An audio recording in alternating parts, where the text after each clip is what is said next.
just like that, MDF, the very first few rounds here in North America are finally taking place. And as far as our first duo is concerned that we're going to kind of be taking note of, hearing something about Blake and Macwood, which is a relatively interesting duo because there's a lot of experience. And I think experience is really going to be key because, again, it's just about players that are very accustomed to having to be so adaptable, so flexible. And Macwood, Blake, already just trying to do what they can. As soon as he steps, they want to take out Peter Griffin here because the intention, again, Monster, it's about the medallion. It's about getting into the ball.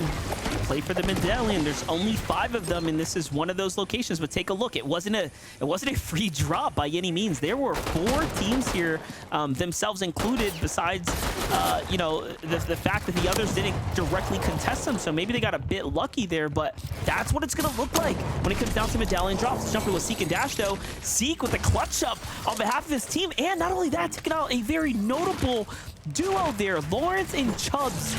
That quick. It is over for Chubbs. Chubbs is going to fall from Team Prodigy. Super unfortunate for him. And, hey, there's some familiarity there, right? As Prodigy Seek is, of course, on the same esports team. So very interesting fight that just unfolded there. But that's what happens, right? 252 duos. You queue in. I mean, you have to assume maybe a part of their strategy, right? Their in preparation is, of course, practicing some of these similar rotations. So super unfortunate, but that's what's going to happen throughout the day. And on that note, also have to keep in mind, there's bound to be teams that have just studied other teams' drops. Because as long as you have a general idea of the loop path that some of these teams are going to be trying to, you know, obviously optimize whatever farms them the fastest, but at the same time, that could work against them if you're trying to make the same plays every single time. Because again, these players, they kind of ingrain that. It's almost like muscle memory once they really get going with some of their drop maps. But not every team necessarily getting off to a super aggressive start. We've got Bucky and Okus here at Fencing Fields. Curious if Nisha has already been taken care of, if somebody's been able to claim that Striker AR Mythic. Well, before we get there, though, Bugha and Avivv have a problem on their hands, and it seems like they're wrapping it up pretty quickly here as Bugha patches up the leak in the building, in the pipes here, and it's all his. Avivv here, he's got his back, playing a little defensively. There's another duo just above them, and this is what I'm talking about, right? Fast-paced games, off to a very hot start. I mean, we're not saying everyone's gonna W key, but ultimately, these drop swap fights, if you get to win, you know, 2 duos worth of eliminations, that's a big head start. Nerface and Guno are like, yeah, maybe not though. Let's get out of here as they end up backing up here. Kind of surprised though, they didn't fall back, but getting a replay look on Bugha, making quick work here. And the other thing too is that's a great hammer pump Monster. So you have to make sure that you connect Bugha with a nice double E limbs closure there. But again, back at Hazy Hillside, we already saw one engagement take place. Axverse with the Frenzy Auto, just a little bit quicker on the trigger there. That's gonna eliminate Dash. And now Smoke and Axverse, they know they still have company local to them, but Hyrax and Juicy, they don't seem all that interested in trying to take this engagement. And the other thing we haven't really been able to take note of just yet, MDF, I mean, still relatively early on, but teams trying to manage their surge damage in these kinds of lobbies, since it's not necessarily a set lobby, it's almost like you have to practice different surge strategies throughout each one of these matches.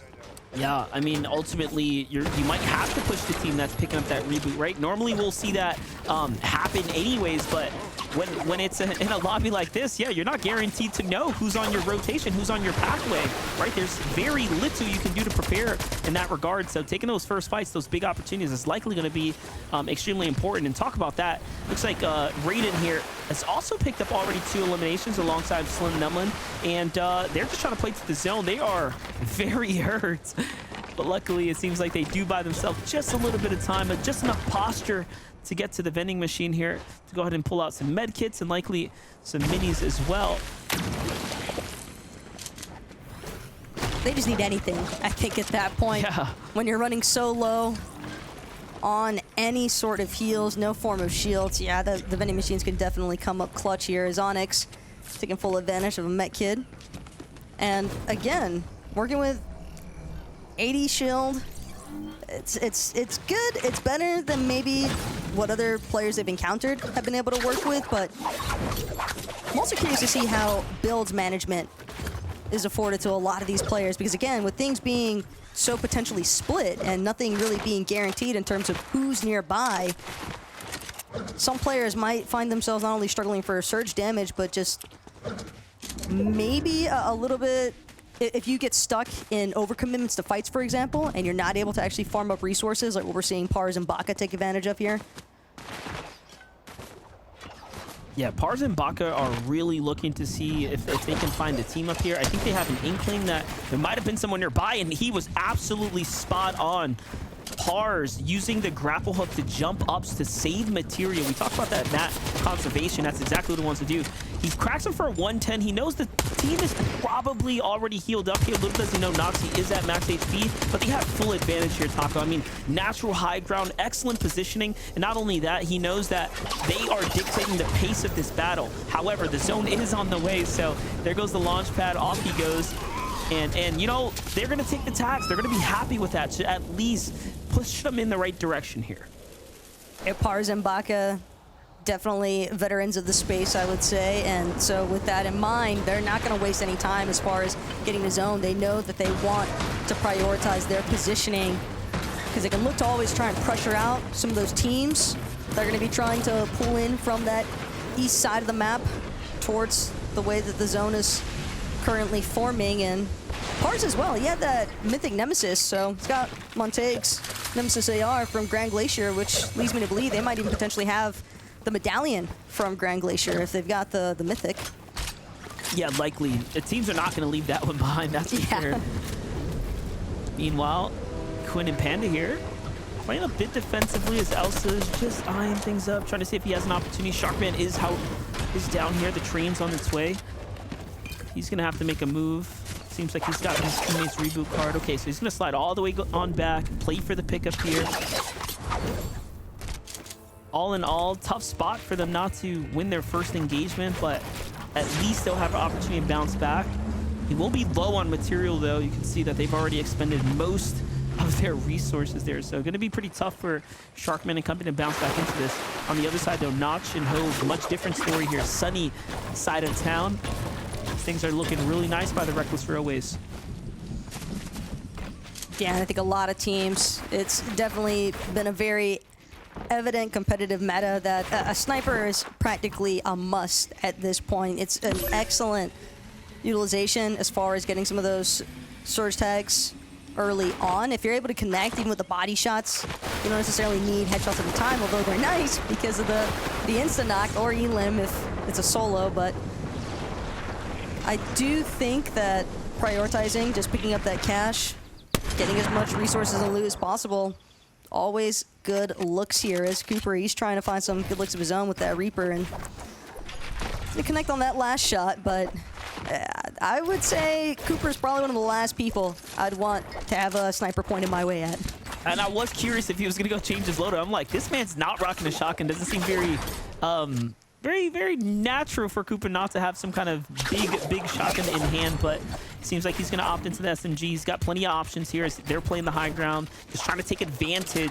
Very interesting spot on the map as well, as they kind of find themselves somewhat towards the edge here, so really depending on whether or not the zone's going to pull outwards towards the Ritzy Rivera.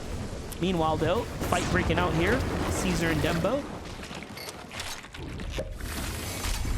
Not looking too hot for them. Look at how much they've already invested here into the battle. Not only just material, but heals as well. So a story is to be told here. A drawn-out fight between two parties. And so far, both sides are at a dead even standstill, but something's got to give here. And first, it's going to be Cece with a great tag so far. Taco and a piece up, but the shots clap back. And a 2-on-1. It's an even exchange on both sides. The Demo doesn't want to let this go anytime soon. He knows that Caesar is knocked, but he'll look for the finish first. On to Nexi. And now, with Nexi having been elim, Demo, he's trying to see if he can get that revive off onto Caesar. Edge does not want to push this.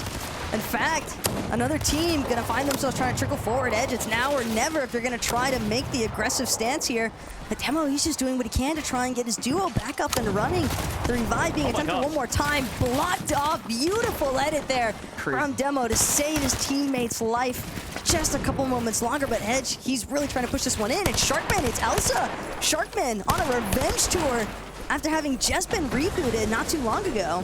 I'm more confused as to why Demo Be Cool hasn't just finished the elimination. If he picked it up, this would, signal to the team on the other side that, hey, the fight's wrapped up. Maybe we should back out of here. Sharkman might think twice, but the fact that he kind of delayed it, tried to play for the save on Caesar might be the end of it. And there it is. Sharkman comes in, finds a knock body. That's all the information there. They know, oh, now you are definitely a solo, and they picked up elimination. So this is a huge change of events right now for Sharkman and company. All they have to do is find a tag here on Demo Be Cool, and unfortunately it's not looking like he's going to last for very long as he is scrambling right now, but it's just a matter of time before he gets caught out.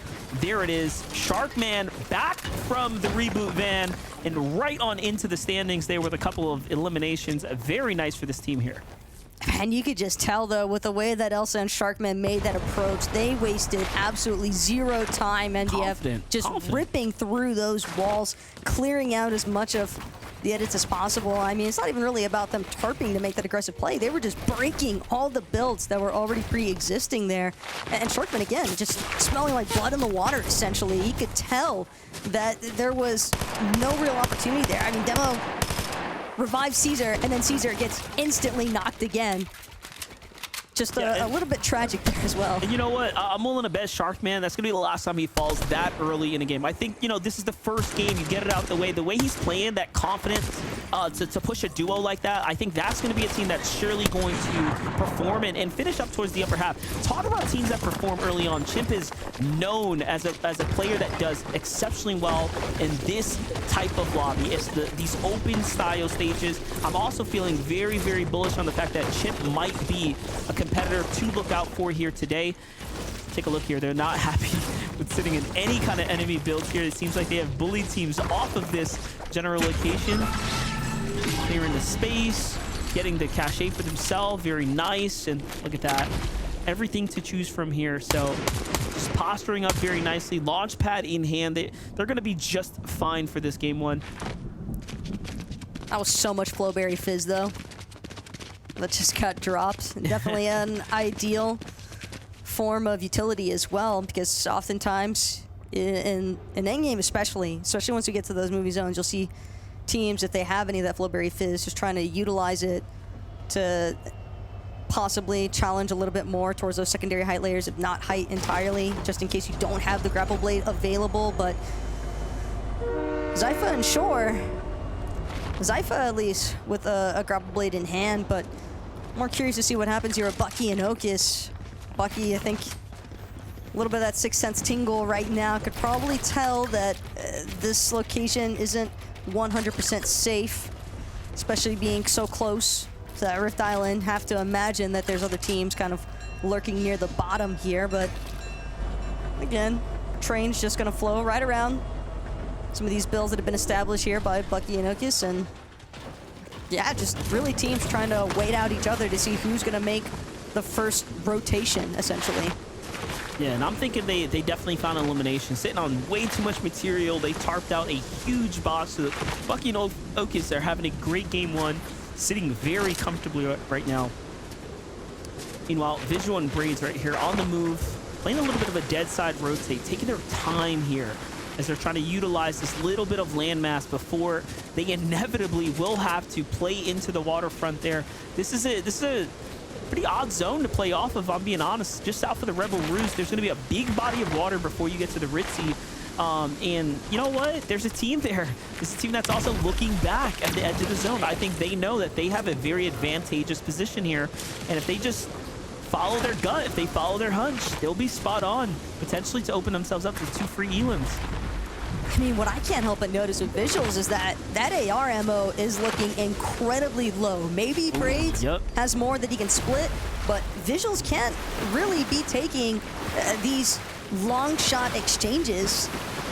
maybe initially a couple of rounds can be exchanged, but I just don't think 41 is the count that you're looking for when you're trying to approach on a dead side rotation, because if they are under in the slightest for Surge here on the it could be problematic. And look, it was Bugha and Pars who had the feeling there might have been a team there, and it looks like they let their guard down for just a moment, and Visuals and Crew slip by and make their way to the landmass. So Bugha and Pars lose out on an opportunity. And just talking about the ammo difference, right? Visuals and company, little did they know, they would not have been able to put up a long-range defensive stance. It's just not going to happen. They don't have the ammo for it, but that's the fun part about being behind the camera like we are, right? We get to see all of this little bits of insight and kind of know what's at stake. But on the other side, Bugha and Pars is just playing off of instinct here. Meanwhile, we jump over to Miro, who's got the bit of high ground here alongside Cooper. Zone's going to pretty much pull towards them. This is a very favorable spot to be in, but not looking too hot either on the inventory count here. Half the material count's essentially already invested in this massive base here, and it's going to go to waste. Definitely seeing quite a few teams that are more or less kind of in need of a refresh, whether it's for materials or just for ammo.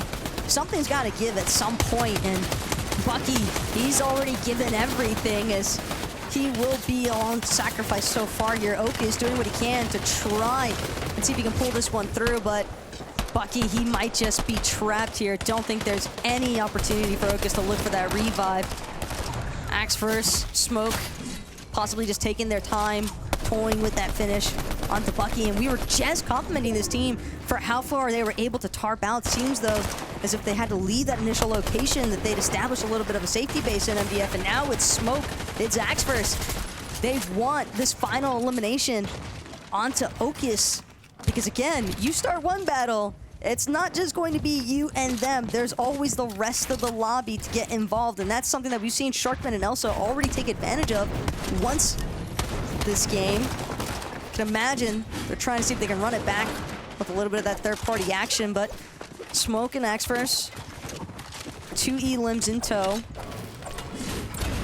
And the main thing that I'm noticing is the max mats. They're pushing back though. They know. They're like, hey, Bucky, we got you. Where's Okius? And they find him just on this upper layer here, making it look easy. And you know what? I have to assume that it's because of the momentum swing from Sharkman and Elsa possibly opening up the pressure, right? The line of fire here, because Bucky and Okius, like you talked about, they were extremely comfortable. Something had to go terribly wrong, and I think it's that they opened up the box against Sharkman. They probably had too many tags. Smoke and Crew just come on in, and they finish the job, making it look nice and easy. That's what happens when you have teams that are feeling confident, that are moving, and they're closing fights quickly, right? But look at this, Bugha even fighting back here in the water. Shameless in the sniper meta. Talking about it, you see the shot come through. That's the risk you take as you start to poise up in the open like that. Look at how many teams are nearby. I'm more surprised that the entire lobby hasn't found a fresh angle here, but no, they're just slow enough. White tags are going to come through. Bugha's going to make the call here. Let's push this fight. We're going to finish them off. And look at this, not even going head on. He takes the side angle, right? It's the little bits of positioning here. It's the couple of small things, the small differences that put him to be one of the best, one of the world-class players. He puts himself on the left side to have the right camera peek. It's just so textbook, making it look very easy. And not only that, opens the line of fire for Avivv right there, not getting in his own teammate's way. The little things, Avivv and Bugha are showing signs of excellent gameplay right now, and also synergy as duo mates. I'm feeling very good about this team now. I think Vivid might have been right putting a spotlight on them. When they're making plays like that, yeah, it makes total sense why Vivid has so much respect, along with, I think, just about everybody that's paid a little bit of attention towards Fortnite history. But Bugha and Avivv, they're not the only ones trying to create their own opportunities. Right now, it's Koyu and Goldberg seeing if they can push so heavily, but it's going to be a complete turn and burn here from Zypha. Does wind up losing short in the process. Don't think he'll be able to get that revive off in time, so it's looking like Zypha's going to have to resume the rest of this game as a solo clutch. But he's not the only solo that's moving right now. And the main priority is just making it into zone. Grapple Blade gonna mitigate some of the damage pressure from that, but he's gotta wait for those recharges to come through now. The builds getting expended at a rapid rate here. Everybody recognizing the fact that this solo has just entered the safe zone. But how safe are you really as a solo up against the likes of two duos right next to you? Well, we'll have to see it. Zypha's been cooking off camera, and in fact, we might as well run it back one more time for you guys. Let's take a look at how he picks up 2 quick eliminations here. Moving alongside his teammate Shore. This is a very experienced duo. This is a team that handles the pressure very well. Goldberg gets taken down. He lets the wall come down, pre-fires the shot, lands it, most importantly, and closes the deal. As we start approaching the end game, though, Cooper and Miro already in position. Bugha and Pars likely in a very strong spot to win this game as well. I know we see them on the low ground, but last we checked in, they had a lot of material.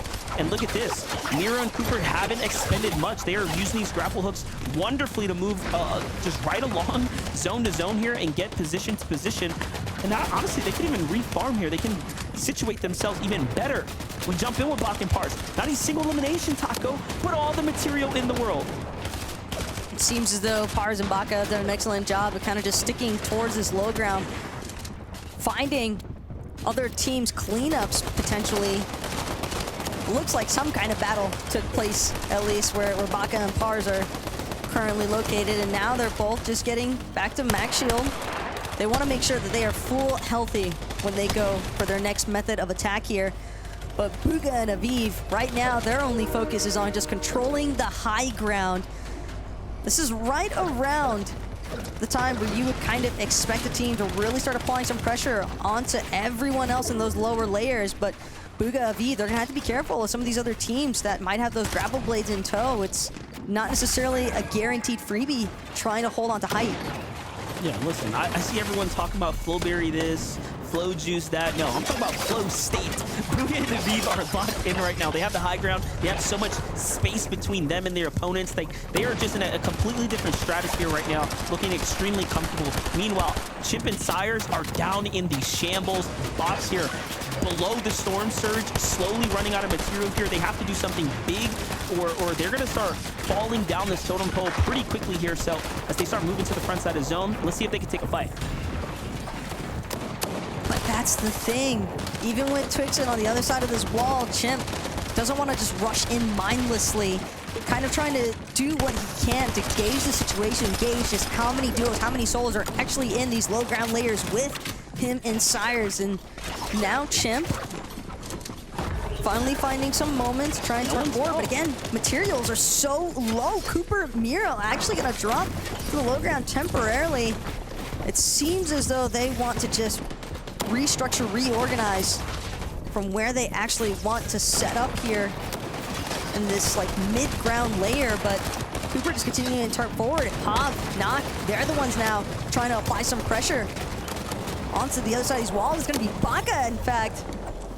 I'm not sure if Pars went down as well, but Bugha being eliminated by Avivv and Knock, that is a massive takeout. Yeah, I didn't think that would happen, especially considering they had so much to work with. Bugha and Pars are two of some of the best, fighters that we have on the region right now. They're locked in here, but Zypha just holding on.